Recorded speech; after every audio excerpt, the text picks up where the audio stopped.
Yes. Yes, there are two Chris's on the screen if you haven't caught on. So we'll see which Chris comes out on top. And if I recall correctly, this is the first time we've seen them play, actually, in best-of-5 territories. They've definitely played before. So I'm curious to see how well this goes, if we're going to see Reflection immediately lead with Bayonetta, or if the Joker comes out to play and then Bayo comes in for support later. Because that tends to be his MO. Yeah, he likes to lead with Joker and then switch off. Like, that's not a very uncommon thing to see. I think both of them do just fine against Ness. It's all a matter of which he's feeling more confident with and which one we see more results under. It looks like Bayo's going to lead the charge. Makes a good deal of sense. I think that's the character we've seen slightly better results with, just in general, but also against this Ness.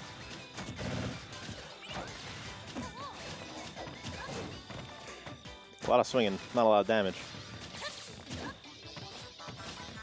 It almost looks like a button check, but I'm pretty sure they're in it. No, they are in it. It's This is an actual battle. like threatening with Bullet Art's down tilt. This is real life. Okay. No, I got that. I get you, but that's kind of why we're seeing neutral look so haphazard here, because neither player wants to approach. Chris has proven in the past weeks that he is perfectly fine sitting on the other side of the stage. Like, of his own admission, he doesn't like to play like that, but he does like winning. Yes. Which, honestly, fair. Yeah. Yeah, I think he's accepted that winning is more cool than camping. That's what I actually tell that to anyone I ever coach. I'm like, yeah, you could be playing with style, but nothing looks more stylish than first place. Yep. And I'm sure your bank account agrees with you by the end of the night. Yeah. Plus, you can also just style on people like later in money matches and stuff, you know? It's true. I think that is a lesson that is very much built into both of these players, though. So we can probably expect a decent deal of patient play. Although I don't think that's where we're going to see a lot of the more interesting decisions. I think what's going to matter is like how the players choose to go off when they do actually get their hit, when they do actually find themselves in control of what's about to happen. Because overextending can be just as big of an issue as approaching fruitlessly in the first place. But okay. Speaking of fruitless approaches, that was a bad dash attack that just got punched in the face. That's a very slow jab too, so you just sort of walked right into your own death. Yeah, you were telling me the other day it's the slowest jab in the game. Yep. Crazy. I didn't know that.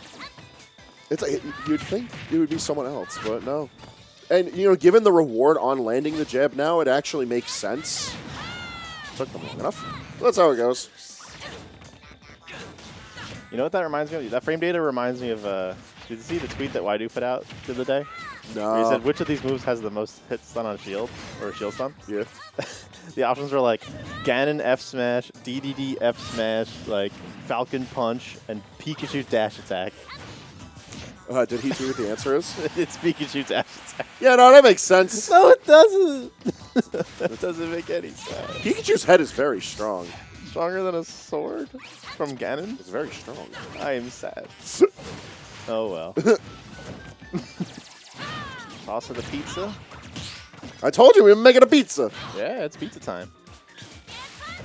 Chris gonna have to, put in double time in the kitchen. He's down a stock. He's really getting choosy about how to approach. And the fact that Reflection's been able to force him to approach towards the ledge means a lot of these combos are ending out where Chris is going to be off stage. Battered and bleeding Ness off stage is not a position you want to be in. Yeah, we started on Town and City. This is just like clicking in my head how like odd that is for the matchup. Yeah, I feel like it gives both players enough space to opt for this passive play. Sure, but like of these two characters, there's definitely one that kills off the top, and there's definitely one that doesn't. So I feel like this is a very solid choice for PkChris, although it doesn't seem like he's making it work.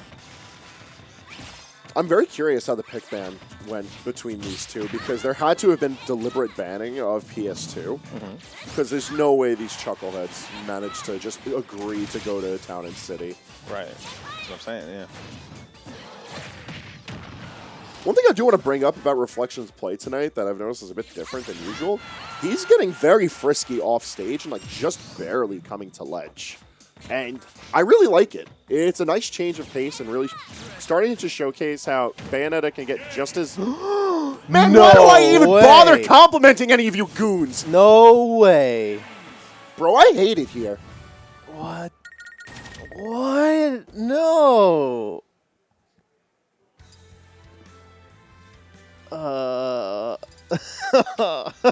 Chris is breaking down. Oh, because Chris forgot to ban Lilat. This is what you get. Yeah, he definitely deserves to be brought to, like, Yoshi's or Lilat or both right now. Both of them deserve to go to those stages after that play. Chris deserves to go to prison. That was such a steal of a game, like actual theft. Like, we're looking at the security cameras right now. I'm about to put this punk in timeout. Yeah. Okay, so camping out Bayonetta, typically a smart idea. Not when you let her shoot you. Mm-hmm. They fist bumped after the game started, by the way. I like that. I like the mid-game fist bump, the parry practice. I would like to point out Chris is technically behind right now. All right, you messed up, buddy. You approached. What were you doing? Oh, wait, you dropped the combo. No, Reflection, not like this. Back to this.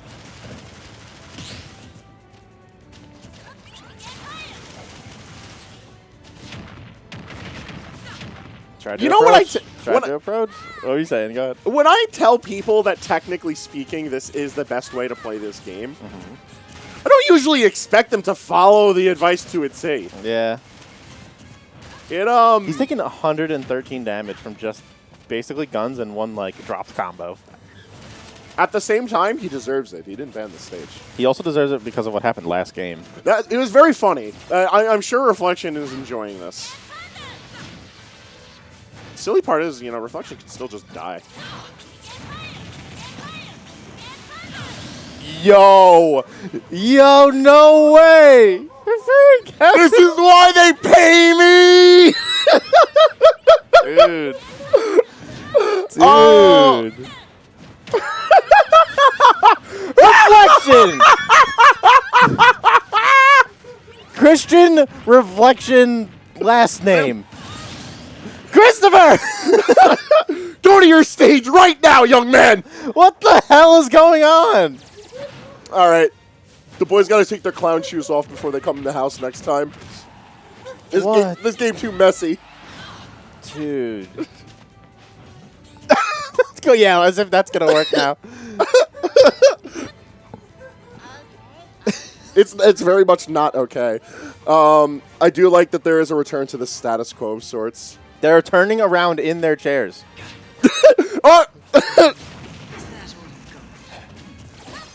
Goons! Chris is playing on the stream TV, which is laggy by about, like, you know, probably like half a second of frame. Like, even though like the meta is incredibly optimized for the networking in here, you're not supposed to do that. He still landed back air though. You know what? Maybe all that online same. Honestly, Soul Art, same. Take me with you, Shulk Main. Bro. So now we're gonna play a best of 3 and pretend the first 2 games never happened. 2 game, but Chris is up 2-0. Never happened. How would this be a best of 3? Never happened. How is this a best of 3? Oh my God. I don't know what to tell you about. This is incredibly goofy. I have brain damage now. Oh my God. I am hurting. So I've only ever seen him play like 2 characters. There aren't a lot of options here, buddy. I can't even pick out the Yeah, dumbest. there you go. What was the dumbest thing that happened that game? I can't even pick. Yeah, no, you get a smorgasbord of options. Was it God. the perfectly timed SD? Was it the down air that was quick to follow? The other SD to follow? The 114 uncontested? Oh. Either way, this game on Town and City is looking a tad promising. I suppose, yeah. I mean, this looks like real Super Smash Bros., so that's a good start. About as real as both of these characters can provide for us. Yeah. I was playing Chris's Falco last night. It's not bad. Oh, I believe in it. I think it's actually a really good character that fits him. Yeah.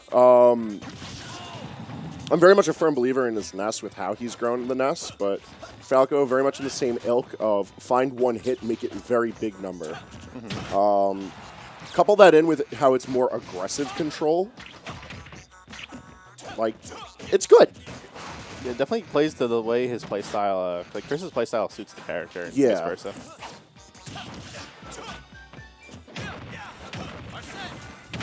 All right, better pair of wings. That was a good tech. That was. I mean, he had like 2 or 3 chances, but you know. He got the one that mattered. Yes, that's right.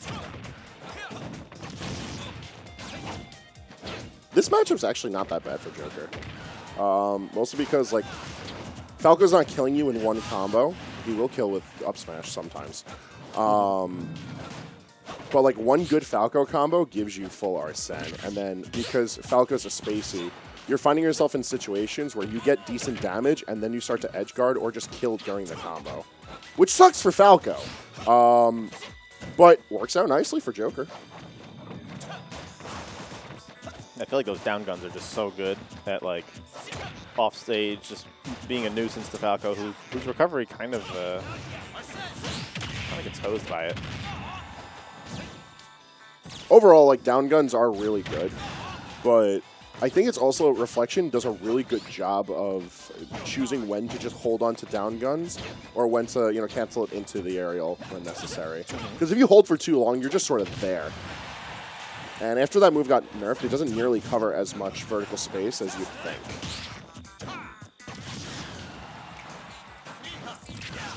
Oh, I'm surprised that connected, but the conversion was not there. I guess there was just too much rage. And Reflection takes the opportunity to get that quick kill.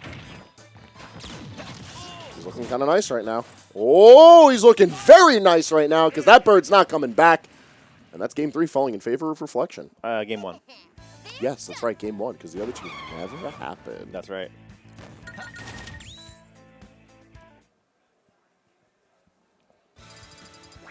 We are immediately going to Battlefield. Like, there was no hesitation.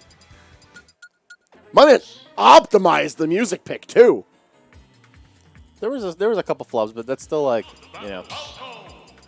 You gotta practice that tech skill. Be ready for next bracket. At least it's Tekken music. Tekken music usually pretty good. We always get treated to some good tracks when players choose them. I think our player base has some pretty good taste. I was watching one local, and I forgot what it was, but the Mouth Breathers like went out of their way to choose Final Destination for the music. See how annoying those down guns can be, even though, like, they've definitely decreased the horizontal spread. Like, they're just Falco just sits there waiting to be shot, you know, for a long time. So he ends up taking 77 damage just to get back to the stage, but this combo is making up for all of it. Like you said, that fills up the meter, though, which means that Reflection has Arsene waiting on deck. There he is. Oh, and he almost got down air out of it all. Very antsy with that counter. He did the thing. Why did he do that and have it work? Chris laughs, too. Like, I mean... Honestly, I would, too. Yeah. If someone did that to me, I know I'd be chuckling. Run it half across the stage just to clock you? Like, okay. Nice. Good conversion off that down air. Gives us the custom 4th Falco taunt. You know? Yep, it's the secret one. It's the good one. It's the good one.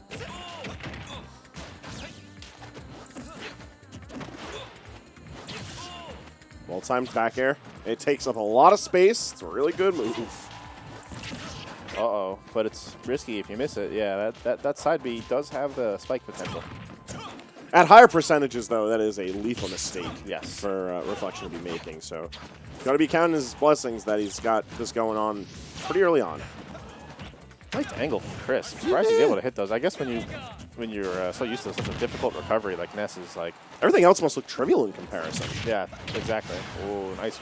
Cool combo with that down air, but not killing, surprisingly. Great coverage. He got such a good projectile. Quite literally, it's one of my favorite projectiles in this game. Not my all-time favorite, but it is one of. It is a very cool projectile. Damage over time is something that's really not present in Smash Brothers. Yeah, I think that the reason is, in theory, it sounds really cool. Like, oh, they're like under some sort of like passive poison damage or whatever. But in practice, the end result is the same as just dealing more damage. So what's the point? You know? It puts a little bit of pressure on you to approach. Otherwise, like you're losing out on the percentage game. I think it's just at the mercy, like Ultimate, you deal a lot of damage pretty easily in comparison to earlier Smash games. So like big numbers don't mean as much because you get it up faster. Yeah. I digress. I think the fact that it covers a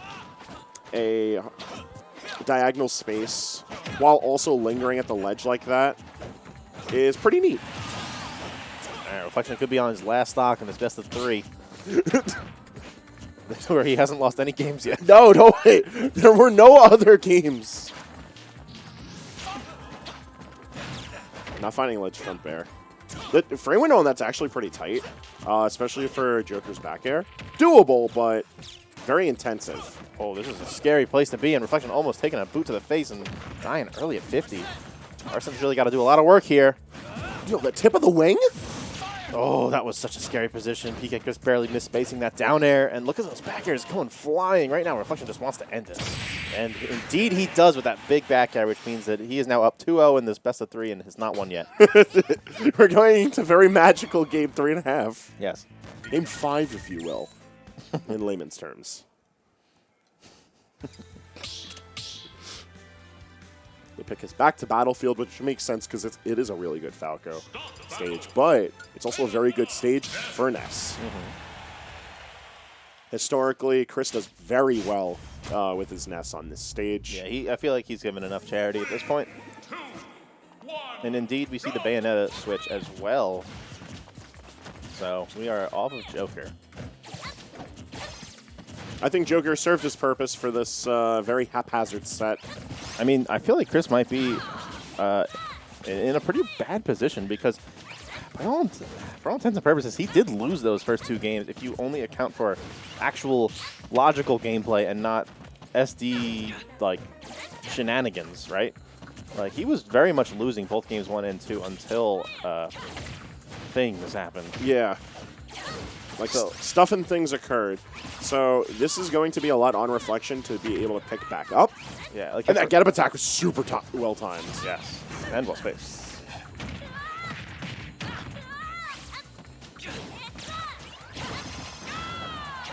Nice rising up there, kind of keeping the ledge under control. PkChris has always been so good with being able to play off stage like that, where like you can't quite have a read on when he's going to start recovering. Yeah. And it's like on paper, you'd expect PK Thunder to be an easy to intercept projectile, and in general, an easy to intercept up B. But you'd be sadly mistaken against the likes of Chris. Reflection keeps getting away with running up and just doing any option he wants, like grabbing or whatever. I think it's really funny.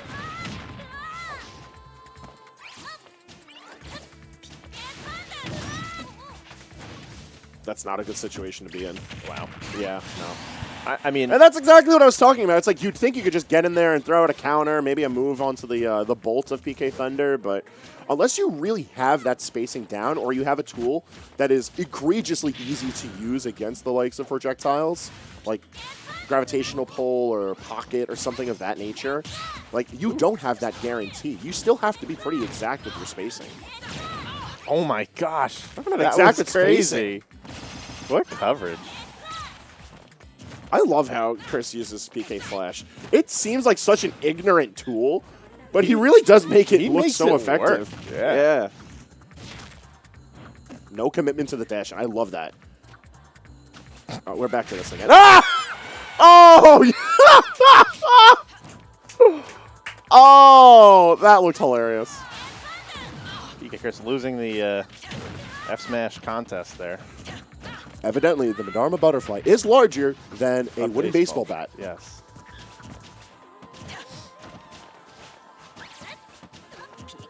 Although, color me surprised, it is quite a large bat. You ever realize how it's about as long as Ness is tall? Yeah, Ness has got to be, what, 2 feet tall? Like, it's either that or it's a really big bat. And he's mostly noggin. He is mostly noggin. He's also in the lead right now, so Reflection's going to have to start doing something about that. Oh, Well, this should be a good start. Although, falls out of that combo and maybe can pick up something else, but yeah. Too many resources exhausted to really get much going there. Like, not only was the combo itself messy, but it's worth noting that Chris has probably the best SDI of anyone who plays regularly on Long Island. So, like, he's going to be getting out of those combos. You have will to he get back to the stage? He won't. Wow, great coverage from Reflection, who just threw out enough raw hitboxes to just keep Chris kind of stuck in free fall for a long time. Oh, yeah. It's just a matter of dragging Ness out so far that it doesn't matter how good he is with bouncing on the stage. If he can't reach the stage, it don't matter. Yeah. And I think that's more reliable than outright going for kills with the combos. And I think once Reflection grows comfortable with that type of game plan, which is such a heavy deviation from his typical play, like, he'll be able to play more effectively against Chris without shenanigans afoot. Oh, my God. They're both a little nervous. I do not blame them. Well, yeah, we managed to get to a last stock situation on Game 5, which if you showed me the first 2 games of this set, I would not have been able to tell you we'd get into this place. Oh, but a bit of an overcommitment. Chris capitalizes and gets the back air. He looks upset, but they were goofing off. Like, I really couldn't tell you what's going through either of their minds. I don't know. The gears are turning. What's happening? The dial-up noises are screeching. Yeah.